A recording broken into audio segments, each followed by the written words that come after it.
Okay, so we got amplifiers, we got oscillators, need to do something with them. So we can convey information on a waveform by what we call modulation. If you just have an oscillator connected up, as part of your transmitter to the power amplifier, putting out a carrier, people will see the carrier, but there's no information transmitted. Until you go to CW and you turn the carrier on and off, and then you can do Morse code. One of the basic forms of modulation is amplitude modulation, where we change the amplitude of that carrier signal. Now, you did it by off and on with CW. In normal AM modulation, you're using an audio signal to modulate it or change the envelope of the carrier wave, which you'll see in a minute. And then we also have single sideband, which is a special case of AM modulation, where we only transmit one sideband of the signal. When you generate AM, you get, if you look in the frequency spectrum, frequency domain, you're going to see the carrier, and you're going to see an upper and a lower sideband, which are the audio signals offset in frequency. So there's one above and one below the carrier.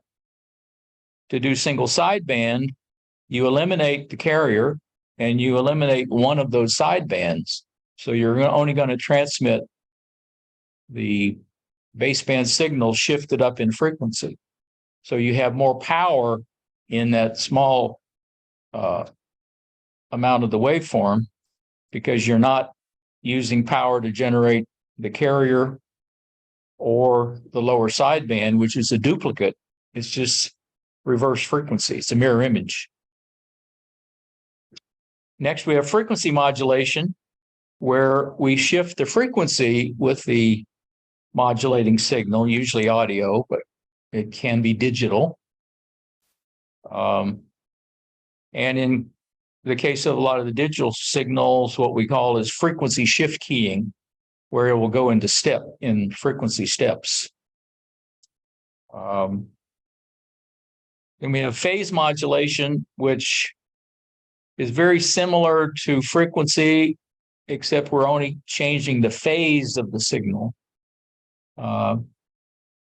It's one of those things, it's used for some of the digital modes. The human ear can't tell the difference between phase and frequency. We're not sensitive to phase. And then we have spread spectrum, which is what your cell phone uses, or radio control, the modern radio control, because it's very immune to interference from other signals.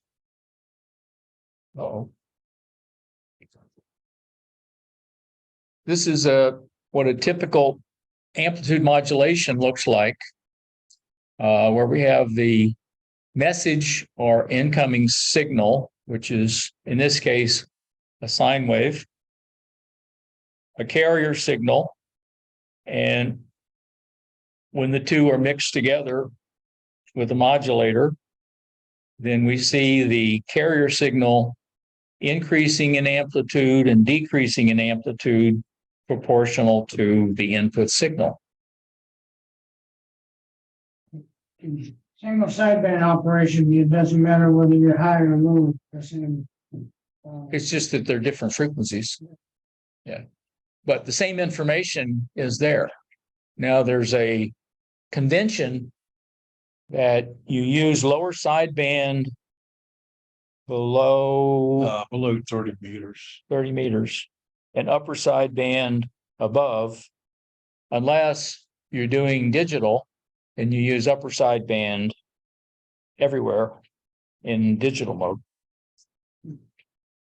There's probably other exceptions, but it's not a law. It's a convention. You could do lower sideband on 10 meters, I suppose. Yeah, May not find anybody. same thing with band plans. Yeah. Well, except for the limits. Yeah. I think those are enforced. But if you want to do, slow scan TV at the top of the band, Band plans is local. the band plans are generally nationwide in most cases. In some cases, you will have local or regional band plans. The ATV group, LESAS, has had to make some adjustments because ATV repeater frequency is close to the struck frequency on rockets. But that has changed more because more of that is automated. So there was some, power limiting going on to make sure there wasn't any, interference there. Okay, so if we look at, in this case, a single sideband, well, it's actually showing AM and single sideband. In the frequency domain, we'll see our carrier frequency. And in the case of single sideband, it's suppressed carrier, which means it's filtered out almost completely. There might be some residual. And then we filter out one of the sidebands. So if we're sending upper sideband on single sideband, then we'd filter out the lower sideband. And we do that with either low pass or high pass filters or a band pass filter, and some other techniques to kind of separate them so that you can actually filter it. But for straight AM, you're going to get both sidebands plus the carrier. Okay, and frequency modulation, it's the same effect except for frequency. So you can see where the amplitude of the input signal is increasing, the frequency increases, and as it decreases, so does the frequency. And normally these are offset. You'd offset your modulating wave in order to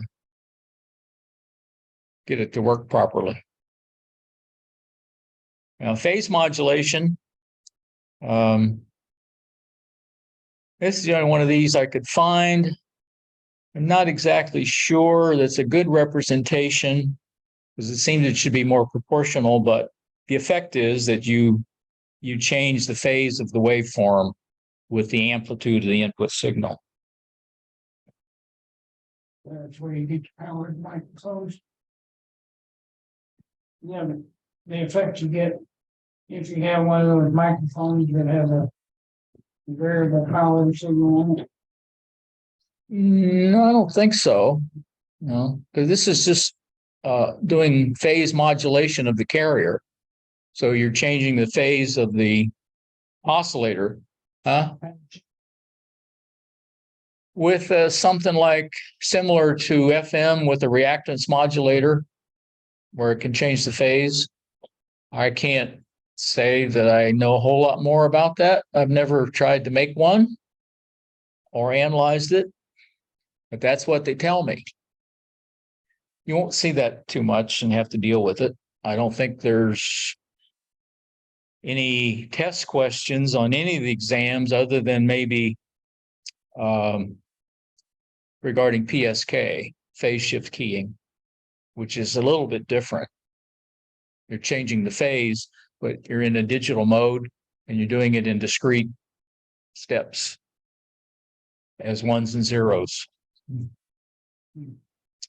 Okay. One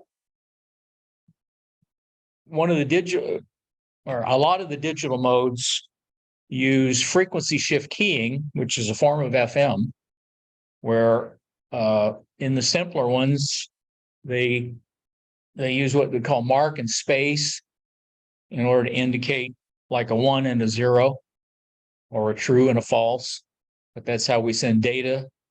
So, and I don't remember the frequencies right now, but for some of the FSK modes, the simpler ones, So there's two different I don't remember what they are. 1,000 Hertz and 1,500 Hertz are pretty common Okay, center frequencies. so you're just shifting that in order to convey a 1 or a 0, what they call a marker or space. Another test question. Okay. Here I tried to set up showing modulation and demodulation. So I did a simple AM modulator because they're easy. And for a demodulator, this is what's called an envelope detector, and it's just a diode going into a low-pass filter. And what it will do is reconstruct the envelope of the carrier wave, which is your audio frequency in. This is the modulated wave, and this is what comes out of the envelope detector, which looks just like that. AM is easy. Single sideband's a little harder because of the filtering required. Okay, the next thing is a mixer. In order to actually do the modulation or demodulation, and a lot of times you'll need what's called a mixer, a frequency mixer. They can be unbalanced or balanced. An unbalanced mixer will give you the sum and difference of the two frequencies, usually what we call the signal and the local oscillator or carrier, and you'll get two frequencies plus the carrier. If it's a balanced mixer, like a diode ring, you eliminate the carrier, it cancels out. So you just see the two sidebands. So that's why you use double and triple balanced mixers to do single sideband. It gets rid of the carrier for you. One less thing to filter. This is a simple little diode ring mixer I built. And there's the input waveform, there's the carrier, here's the modulated output. Now, this simulator doesn't have a way to show stuff in the frequency domain like spectrum, so I can't show the fact that it doesn't have a carrier and just has two sidebands. And there's no way to tell from this envelope. Now we use them to do what's called down conversion or up conversion. If we're doing down conversion, then the intermediate frequency that we're going to get out, okay, is going to be the local oscillator frequency, which is one of the inputs, minus the RF signal on one of the inputs, okay? So we'll put these two together, and the difference is going to be this intermediate frequency way down here. Now, if this was broadcast AM, these would set up where this would be at 455 kilohertz normally in an AM radio. So the difference in frequency between these two is going to be 455. So even though the RF signal is going to be somewhere between 550 and 1700 kilohertz, I think it's the AM band. So the local oscillator is going to tune to 455 kilohertz, one side or the other of your input frequency, depending on whether you want to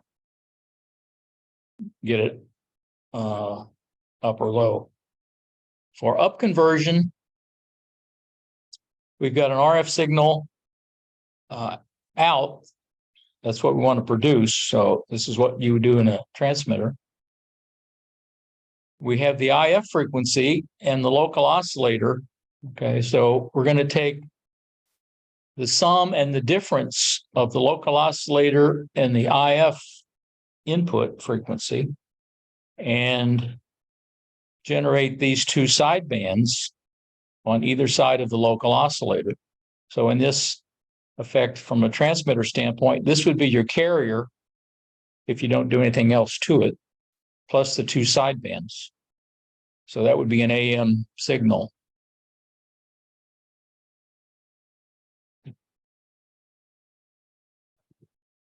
You don't have to know all those details for the exams, just kind of how it works. Right. Okay. Photographic memory.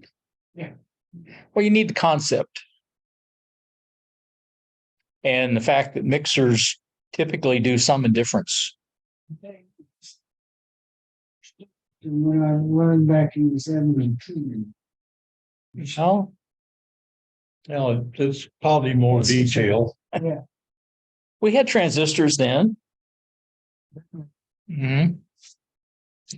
But I only had one communications course taught by an ex-Texas Instrument guy. It didn't go well. Our first exam high score was 30.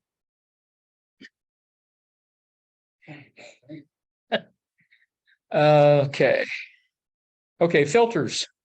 Okay, we have essentially four kinds of filters: low pass, high pass, band pass, and band reject or notch filters.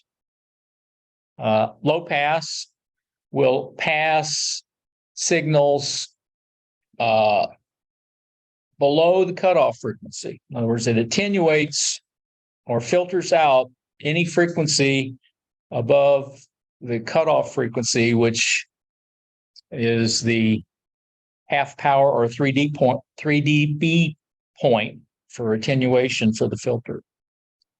High pass is sort of the opposite. It attenuates signals below its cutoff frequency. A band pass is basically a combination of a high pass and a low pass, so that you can attenuate everything above or below the band that you're looking for.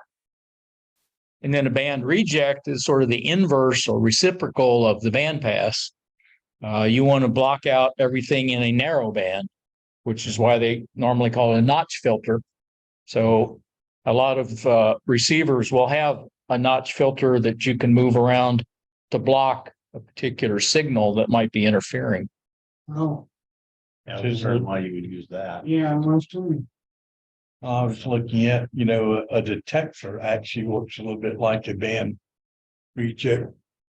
And it's amplification, because I was for a long time under the assumption that the circuit current going around the LC circuit was being amplified, you know, by going through, but it's actually the rejected portion and the LC circuit that's amplified. So it's that tune rejection that gets amplified. Okay, here's a simple low pass filter, which is just a resistor and a capacitor. What it looks like when you plot it in the frequency domain. And the point I marked here is the cutoff frequency. It is right around 100 kilohertz, which I think is what I picked these for. And you can see that, you know, the slope goes down at, because we're plotting this in voltage, it's going to be 20 dB per decade or 6 dB per octave. Those aren't an exam, but that's what we learned. And also you can see that there's a phase shift through there of 90 degrees. And it is a minus 90. If you remember when we did the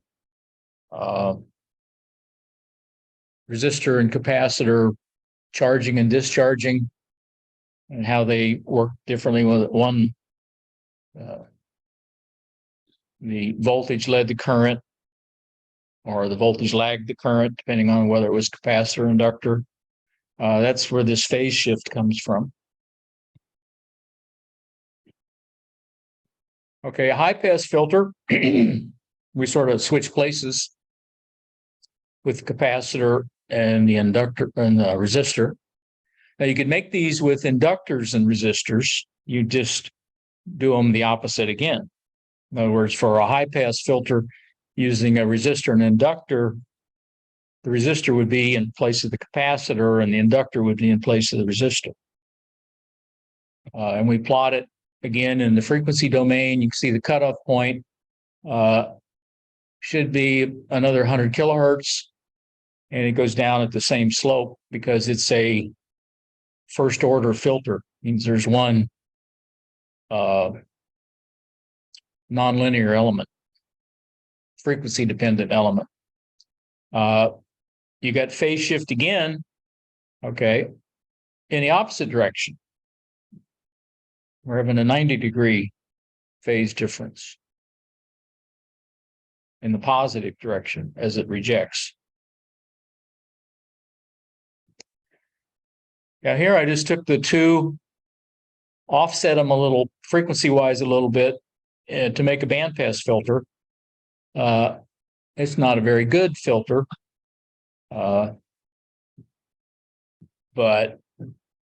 it does have a small pass band here where there's minimal attenuation of the signal, and you've got the same slope of 20 dB per octave. And in this case, you see that you got 180-degree phase shift change due to the low pass and the high pass filter effects. Okay. This is an example of getting serious about a filter. And this is a, what is that? A fifth order Chebyshev. And you can see that, you know, we have a very flat pass band, and even though these are not to the same scale, these slopes, the skirts, which is what they call these, are much steeper, I should say. You see, we're 50 dB down at these 2 points. We never got 50 dB on the other plots, but it takes a lot of components. And you can go up, I've seen 11th order. And what's the loss on the fifth order? Well, actually, I don't know. Worse than 3 dB? Probably. I would guess 5 to 10, but it's hard to tell from the scale. Because, I mean, there's no way to make up the loss. So you've got, in the real world, every one of these elements, particularly the capacitors, when you're in the pass band, So when you design your circuit, are going to have some resistance and loss. so when you design your circuit, you want to amplify first before you go Or both, before and after. Yeah, because you can only amplify so much without causing a problem. So Yeah. sometimes Yeah. it's better to do both ends. yeah. You may have to do both ends. Now, here's an example of our old operational amplifier, because you can do anything with an operational amplifier. So you can make band pass, high pass, low pass. You could even do a notch or band reject filter. And all you're doing is putting either a high pass or low pass feedback network around the operational amplifier. You get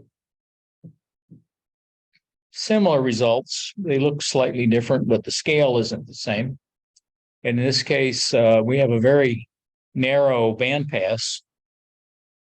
I could have probably picked some better values. Be good for tuning in CW or digital. Yeah, probably good for both of those. Okay, so we got all the pieces, so we can build a receiver.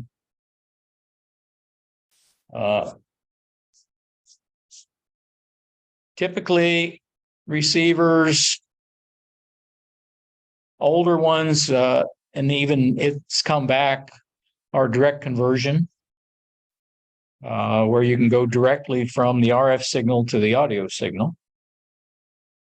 Tuned RF receivers were popular way back when, where you actually had a front end with 2, 3, 4 stages of RF amplifier that were tuned amplifiers at a frequency.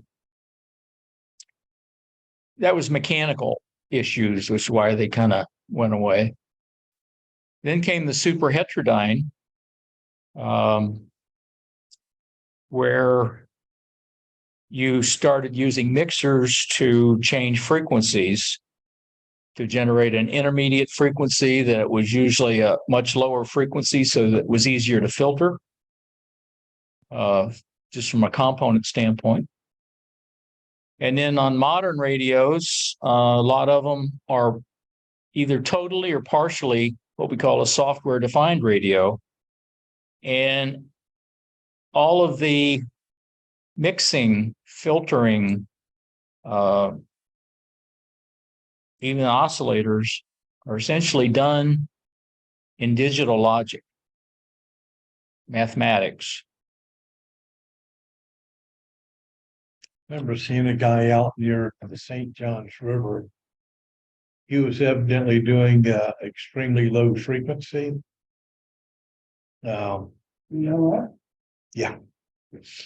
He had a big long wire up with the weather balloon. Had a I guess it was a variable capacitor made by winding coils around a plastic 55-gallon drum and having some sort of deal in it. And you know, he just had a crystal headset, and one side was fed by his antenna, and the other side went to a ground rod. Talking to submarines? Yeah. Whales. Yeah, whales. Yeah, I remember building crystal radios with a razor blade and a safety pin, coil of wire. And you could actually hear the local stations. Of course, you know, they were 100,000 watts. Okay, so here's an example of a direct conversion receiver. We have a low noise amplifier on the front end. It's not actually required. So the RF signal is coming into a mixer where we have an oscillator to tune it to whatever frequency we want and generate an intermediate frequency signal that we run through a low pass filter, essentially envelope detector. So we're going to get the envelope waveform out, which is what we call baseband. That was the originating modulating signal. So they're very simple. They're not the greatest radios, but they're simple. You can do one with a handful of parts. Here's a tuned radio frequency one, where you have all these front ends where you've got resonance circuits that you tune for the frequency you're looking for, with amplifiers on each stage, so that you get a much amplified RF signal when you go into the demodulator. Some of the crystal radios do that, you know, with passive circuits. And in this case, can be just a simple diode detector with an audio amplifier. And those were big back when I was growing up, Ooh. I don't know, I've seen one in real life anymore. Okay, then we got most of the radios in modern times are some version of a super heterodyne. This is a typical example where you had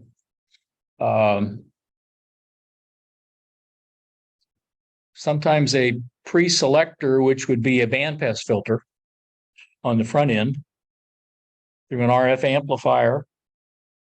Another pre-selector that's also selected with the front end one going into a mixer. And these are just to get rid of out of band signals that you don't want. They're using an LC filter. I'm not sure what the crystal there, but I guess they're able to tune it slightly and generate this IF signal. Usually this IF strip will have filters and amplifiers in it. And that's where you do most of the amplification of your signal and through the bandpass. Depending on whether you're receiving AM, single sideband, CW will determine the type of bandpass filter, or whether it's very narrow. In fact, if this was receiving digital, like FT8, it only needs to be 50 hertz wide. If it was CW, it'd be 150 hertz. If it was SSB, it's what, 2.5 kilohertz or 1.5? Yeah, 2.5. 2.5. Yeah. And then for regular broadcast AM, it's going to be up, what, 6. And then if it happened, well, this isn't an FM, but in FM, it's much wider bandwidth. Was it 12 or 25? I think it's 12. That may be the amateur. Is 12 to 15, I think. Yeah. The commercials, 25. And then we're coming through a second mixer to reduce the frequency down, and then selecting one of 3 different, in this case, one of 3 different types of detectors, because we do them slightly different, or whether it's an AM signal, a single sideband, or a CW signal. And these are all at 455 kilohertz. So these would be different bandwidths on these selections. Another amplifier, and then the detector, and they're not showing it, but an audio amplifier on the end. Okay, for a software-defined radio, this is a fairly typical one. In fact, this is a diagram out of my 7300 ICOM radio. And you notice these dashed red lines. Those are 2 integrated circuits. So all of that is taking place in 2 integrated circuits. I remember back in the early 2000s, I was looking at some of that stuff, and people were home brewing using graphics cards. The DSPs pushed them out. Yeah, Yeah, because they had high-speed A to Ds. yeah. And essentially that's what you do in here. Now, this has got the analog to digital converter before this first chip with all the mixers in it. So you're taking the analog RF signal, and this attenuator box is also a preamplifier. Can do both depending on the feedback from the AGC. And you can externally select different attenuation or preamplification. So you send the RF signal into an analog to digital converter. So from this point, you're strictly dealing with digital samples of that signal. So if you want to amplify it, You got a sample that say is 5. You multiply 5 by 2. Now it's 10. I've got a gain of 2. It's this simple digital multiplication. And the same thing for the filtering. You use it's slightly more than multiplication, but it's just mathematics that you're doing digitally. Well, the beauty of the digital is you're not having the losses, Right. through your filters. And you can make filters that look like square wave.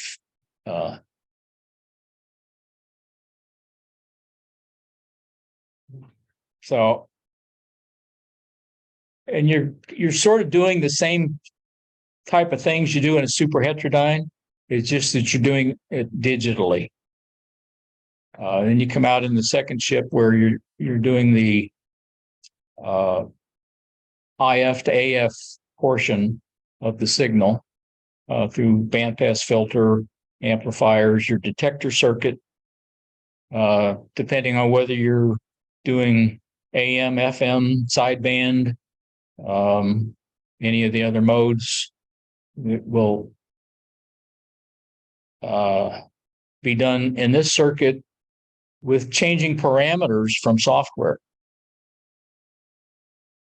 And then a digital to analog converter to get it back to an analog signal again.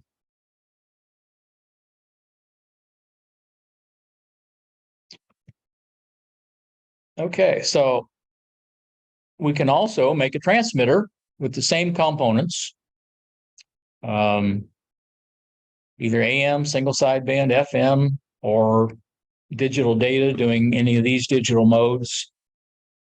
These are sort of the most common ones today. FT8 is probably the most common in use today. What's that? FT8 is a Spin off of JT65. no. There's a guy, Joe Taylor, who's a physicist that did research on deep space communications, weak signal, and he developed protocols for transmitting and receiving weak signals from, planetary stuff and beyond. And they adapted that to amateur radio because he's also a ham. And he has this software package called WSJT-X for weak signal Joe Taylor X. It has a suite of protocols, FT4 and FT8. What is it? JT9. I think 65 is in there. There's a handful of them, and they all work on weak signal, which means they can pick signals that are. I've got signals 20 dB below the noise level and decoded them. Huh? Well, it looks like it. You won't even, if you look at the spectrum, you won't even hardly see a bump. Some of these modes, you can lose 80% of the signal, 90% of the signal, and it can actually restore the full message. Yeah. And one of the, like an FT8, the reason there's an 8, because there's also FT4. FT8 uses 8 audio tones to represent the digital word. So in essence, it can send 3 bits at a time, because 3 bits represent 8 values. So each one of those tones is one of the 8 values. So it's very efficient. Now, I think there's a mode, I don't remember what it is, that actually uses 16 tones. So you're doing 4 bits at a time. Sounds like MFSK, maybe. Yeah, I think it's that one. Okay, so for a simple AM transmitter, we sort of reversing things, and we've got an oscillator, which is going to be our carrier frequency. And we bring in the audio signal, amplify it, maybe we compress it, do some manipulations with it. Run it through the modulator, which is another mixer, and then run it through a power amplifier and a low pass filter just to get rid of any high frequency harmonics that we don't want. It's pretty straightforward. AM transmitters are easy. Easier than a receiver. Now for an SSB transmitter, we have to do sort of the same thing, but we got to get rid of the carrier and we got to get rid of a sideband. So that's basically the difference, is we're using the balance modulator. So that got rid of the carrier. We filter out one of the sidebands. And in this case, we're running it up through another local oscillator and mixer to upshift it to a higher frequency and then outputting it. I actually don't understand why we don't get two sidebands again, or is one so far up that we block it out when we do this. It's all magic to me. That's why- I mean, there's got to be a second product from that mixing, but it's going to be displayed, well, depending on the difference in these frequencies, it's going to be displaced pretty far. So you probably take care of it with that low pass filter that they're not showing in this block diagram. That shows up on your neighbor's TV. Well, then you have to go be nice to your neighbor and see whether or not it's your fault or their fault. There's stuff on the test about that. Okay, for an FM transmitter, again, we start with the carrier oscillator. We have the audio input going to a reactance modulator, okay, which could be a varactor diode because it can change reactance with the voltage. So that's how we change the frequency, because we can change the reactance of part of the tuned circuit. Just an amplifier. Now we have a frequency multiplier. We hadn't talked about those. Frequency multiplier is just a tuned amplifier that is tuned to harmonic frequency. So if I had, say I had a 1 megahertz signal coming in, this multiplier, if it was a 2 times multiplier, that's typically, sometimes you see 3, it would be a tuned RF amplifier for 2 megahertz. So it would see the harmonic of the input and amplify it and pass it on. And then we might do it again to get a frequency multiplication of 4 or a times 3.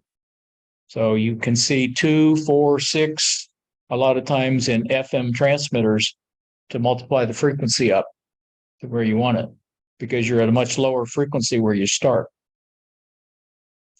And then just through a power amplifier. So the basic difference are the frequency multipliers, which are normally used, and the reactance modulator.